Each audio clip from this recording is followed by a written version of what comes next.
Good morning student. आज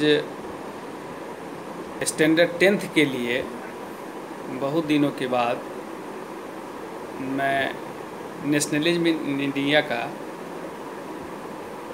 video बनाने जा रहा हूं और इस वीडियो में 10th सिलेबस से रिलेटेड NCERT टॉपिक को इंक्लूड करते हुए काफ़ी समराइज तरीके से आपके बीच में इस वीडियो के माध्यम से ख़ास करके जो बोर्ड एग्जामिनेशन के स्टूडेंट है उसके लिए यह काफ़ी बेनिफिटेड है। और इसी रूप में इस वीडियो को आप लोग तैयारी भी करेंगे। इस प्रकार से इस चैप्टर को हम शुरू करने जा रहे हैं, जिस चैप्टर का नाम है नेशनलिज्म इन इंडिया, भारत में राष्ट्रवाद।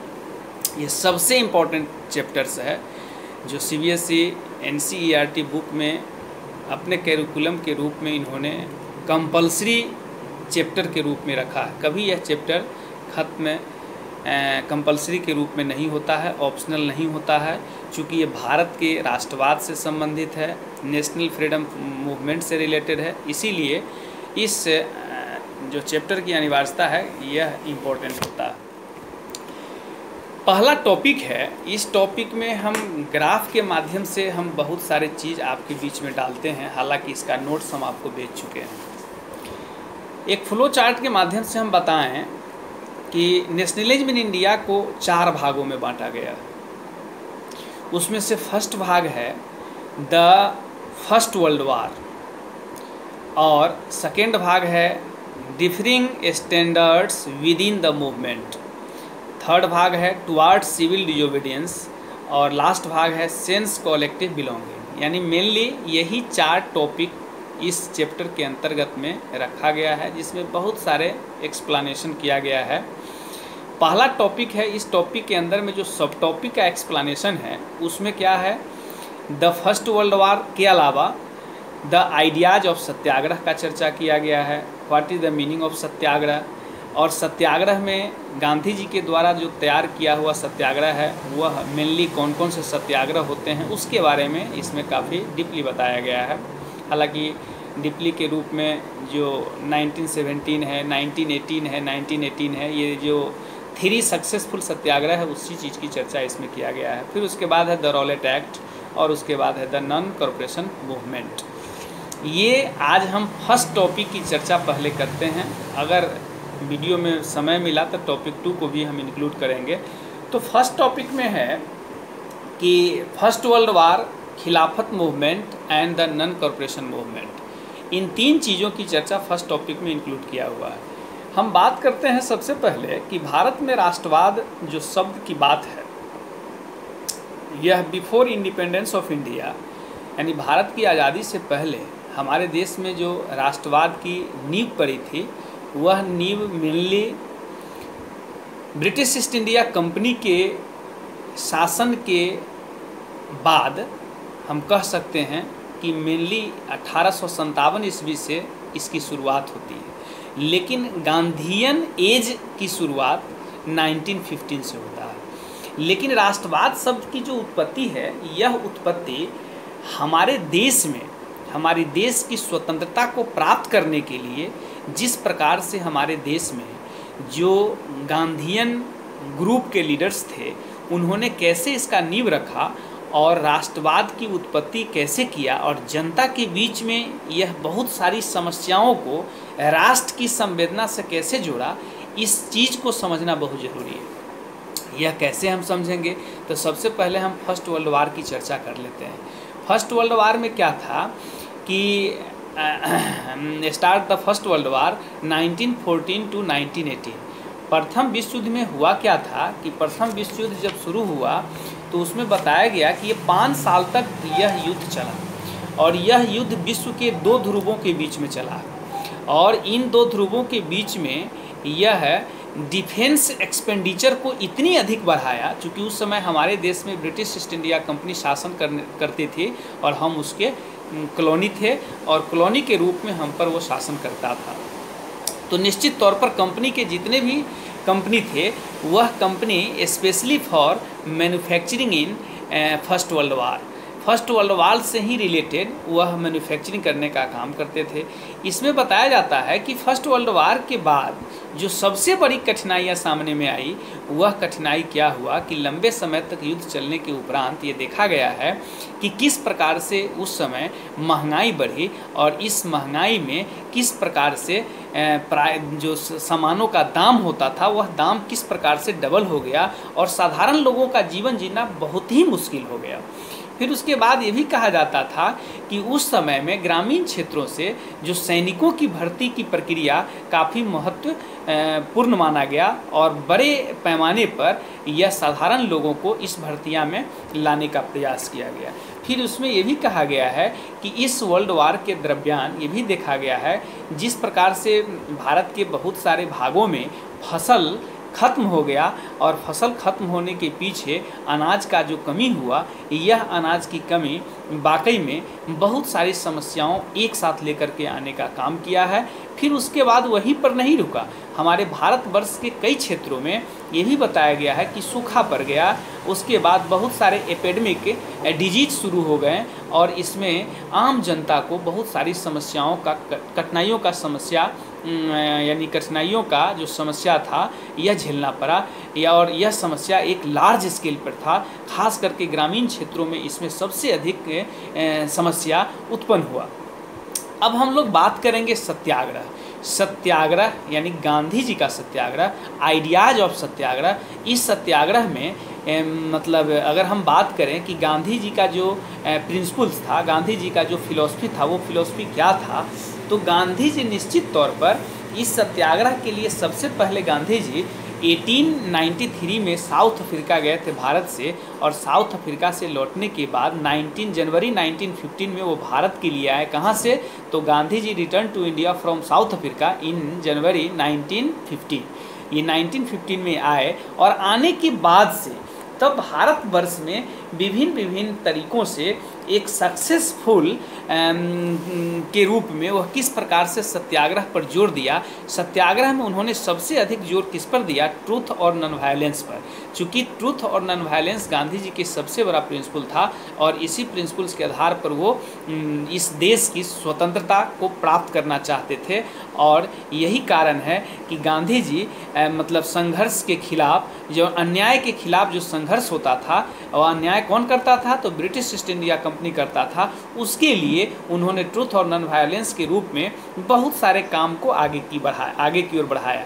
शारीरिक दृष्टिकोण से अगर देखा जाए तो सभी लोगों को फिजिकल रूप में यह प्रेजेंस होकर के और इस काम को आगे बढ़ाने के लिए तत्पर हुए। यानी ये भी कहा जाता है कि जो सत्याग्रह था, जो सत्याग्रही था, वह इस संघर्ष को जीतना चाहता था किस बुते पर, किस बल पर? तो अहिंसात्मक बल पर, नॉन वायलेंस के वे पर, और यह सभी भारतीयों को यूनाइट करने के लिए प्रेरित किया। यह गांधी जी का ही देन था। महात्मा गांधी ये भी बताए जाते थे कि महात्मा गांधी के द्वारा जो सत्याग्रह किया गया, उसी सत्याग्रह को हम क्या कहते हैं? सत्याग्रह के नाम से जानते हैं। गांधी जी ने सत्याग्रह के रूप में निश्चित रूप से जब वह साउथ अफ्रीका से भारत पहुँचे, तो पहुँचने के बाद ये देखा गया है कि गांधी जी के द्वारा सक्सेसफुल जो organisation satyagraha movement in various places किया गया। यह वेरियस प्लेसेस क्या था? तो सबसे पहला था चंपारण मूवमेंट। चंपारण मूवमेंट 1917 में हुआ था। हालांकि एनसीईआरटी के जो ओल्ड एडिशंस है उसमें 1916 का वर्णन है। मैं हमेशा से अपने बच्चों को इस चीज़ को खंडन करते आया कि 1916 में चंपारण मूवमेंट नहीं हुआ है। इसीलिए आज भी हम इस चीज़ का खंडन करते हैं कि Champaran movement started in 1917 in Champaran, यानी in Champaran that means at Bihar, कि बिहार से इस आंदोलन की शुरुआत किया गया।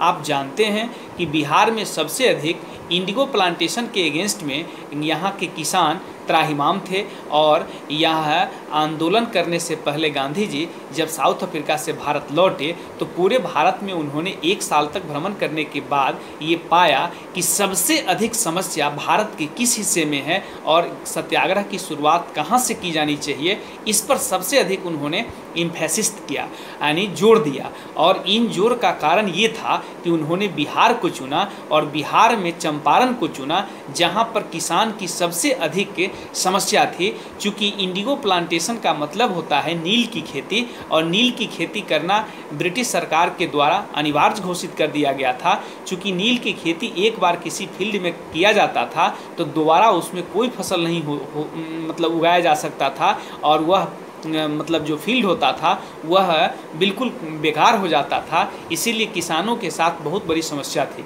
उस काम के लिए किसानों को कुछ दिया नहीं जाता था, और उसके अलावा उस खेती को करके और ब्रिटिश ईस्ट इंडिया के कोठी पर जाकर के पहुंचाना पड़ता था, ब्रिटिश इंडिया के हेडक्वार्टर पर जाकर के किसानों को पहुंचाना पड़ता था। ऐसा नहीं करने पर उसकी बहुत सारी पनिशमेंट की जाती थी। यह चंपारण मूवमेंट 1917 में हुआ था। उसके बाद फिर कहा जाता है खेरा मूवमेंट। खेरा यह गुजरात में है। खेरा मूवमेंट में क्या हुआ था, तो यह 1918 में हुआ था खेरा मूवमेंट। आप जानते हैं कि गुजरात में यह खेरा मूवमेंट यह पीजेंट के सपोर्ट में हुआ था, और पीजेंट के सपोर्ट में गांधी जी ने खेरा में खास करके किसानों के लिए यह काम उन्होंने किया था। चूँकि उस समय एपिडेमिक डिजीज से सारे लोग मतलब परेशान थे, और उस स्थिति में कर को बढ़ा दिया गया था, जिसके वजह से किसान देने में असमर्थ होते थे, और यही कारण है कि वहाँ पर किसान के साथ ज़्यादती किया जाता था। और गांधी जी की सेकेंड जो सत्याग्रह है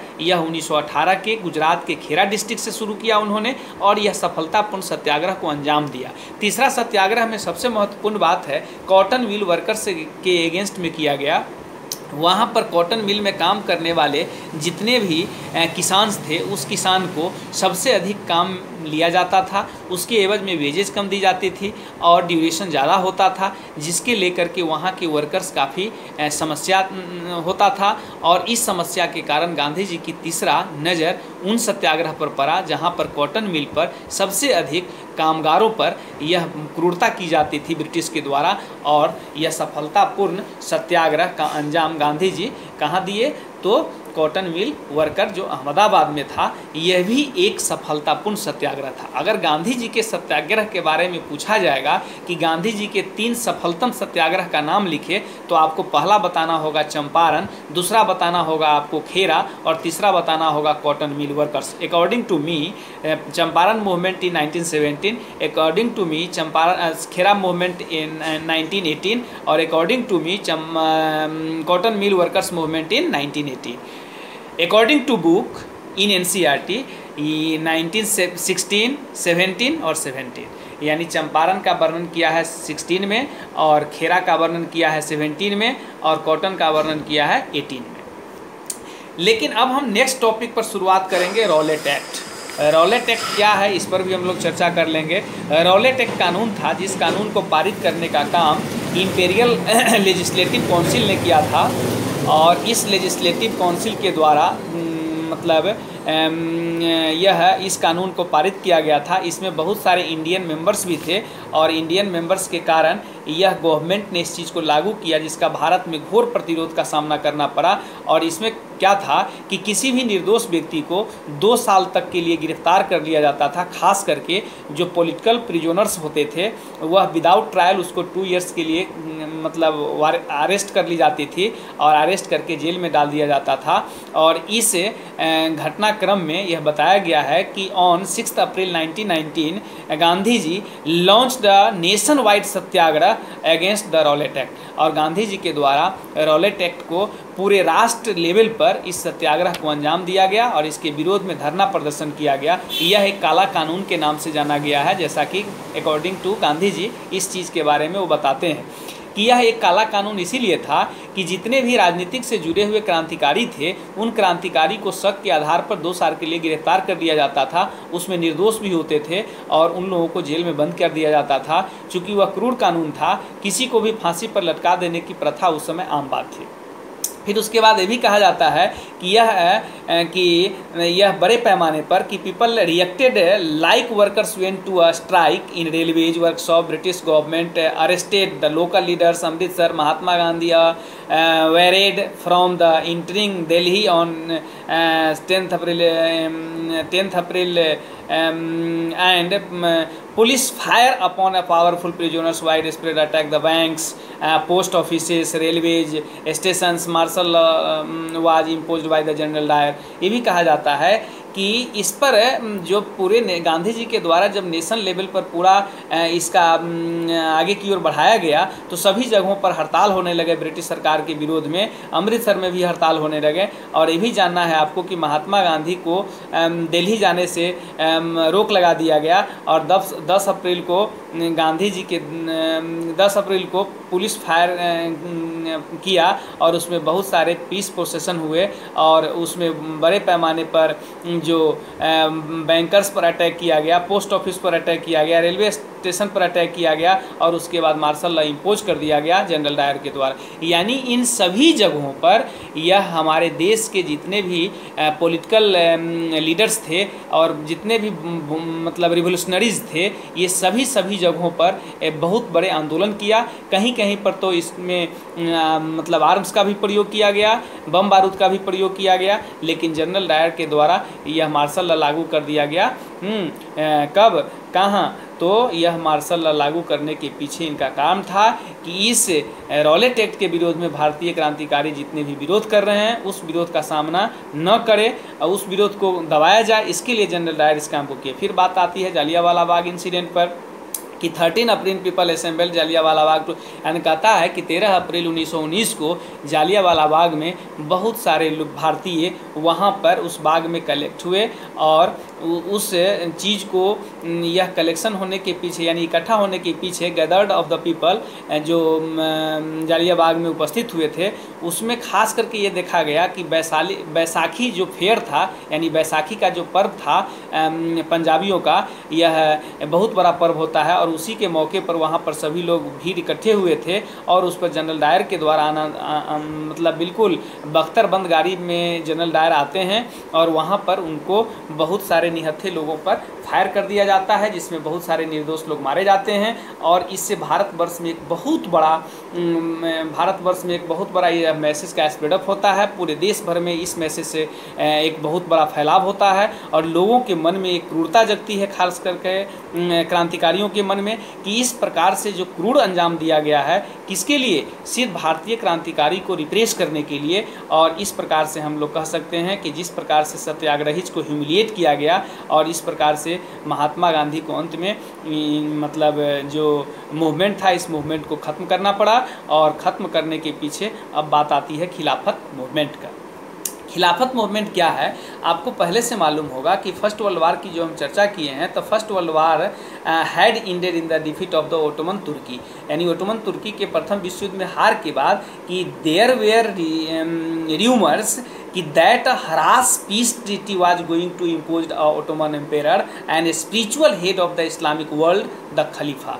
चूँकि जो तुर्की के सुल्तान थे, जो तुर्की के खलीफा थे, वह पूरे विश्व भर के इस्लामिक धार्मिक नेता के रूप में माने जाते थे और उसको जिस प्रकार से इस फर्स्ट वर्ल्ड वार में मतलब जो मारा गया, उससे एक बहुत बड़ा मैसेज वर्ल्ड भर में गया। और define the Khilafat power, Khilafat committee was formed in Bombay in March 1919 और 1919 में मार्च के 1919 में खिलाफत मूवमेंट कमेटी की स्थापना हुआ। मोहम्मद अली और शौकत अली इस स्थापना में बहुत बड़े अली ब्रदर्स थे और Mahatma Gandhi this the opportunity to bring Muslims under the umbrella of the unified national movement at Calcutta session of Congress in September 1920।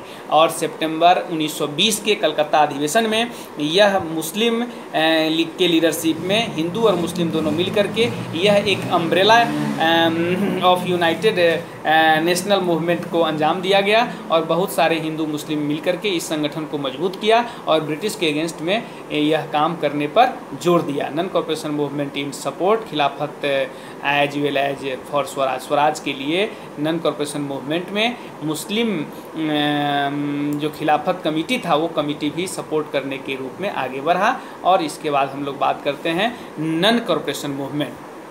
असहयोग आंदोलन क्या था?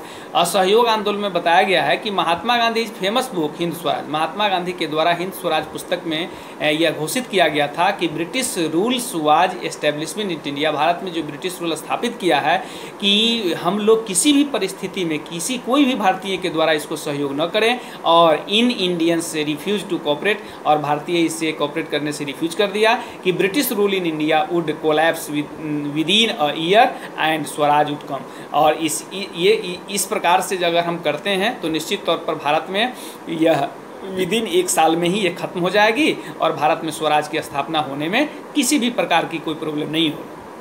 Gandhi ji proposed that the movement should unfold in stages। Gandhi ji किनकी ने 3 अनफोल्ड स्टेजेस के रूप में इस आंदोलन को किया। तो सबसे पहले भारतीयों को ये कहा गया कि surrender the title which were awarded by the British government, और उसके बाद कहा गया boycott civil services, army, police, courts and legislative councils. फिर ये भी कहा गया boycott foreign goods, schools and colleges. यानी हम लोगों को जिस प्रकार से ब्रिटिश सरकार ने विभिन्न पुरस्कार दिए हैं, टाइटल दिए हैं, उपाधियां दिए हैं, उसको हम लोग सरेंडर करें और जितने भी सर्विसेज में काम करने वाले भारतीय हैं उसको बहिष्कार करें, और विदेशी सामान और स्कूल और कॉलेज में पढ़ाने वाले जितने भी टीचर्स हैं, स्कूल और कॉलेज में पढ़ने वाले जितने स्टूडेंट्स हैं, ये सभी इस चीज़ को बहिष्कार करें, तब जा कर के हमको नॉन कॉर्पोरेशन मूवमेंट में सफलता मिलेगी। And some Congress leaders were reluctant to boycott the council's elections because they feared that movement might had popular violence। Finally the Congress sessions at Nagpur in December 1920। और कहता है 1920 के कांग्रेस के नागपुर अधिवेशन में यह मतलब अधिवेशन में यह पारित किया गया कि जिस प्रकार से इंडियन नेशनल कांग्रेस ने इलेक्शंस को बहिष्कार किया है, इस चीज़ को आगे बढ़ाया जाए और कंप्रोमाइज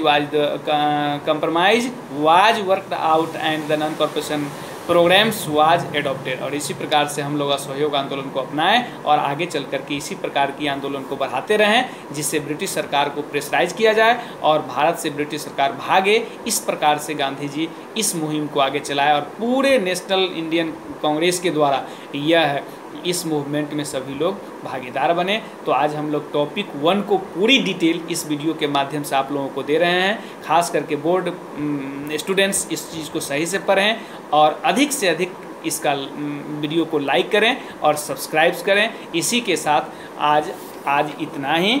इसी के साथ आप सभी को धन्यवाद।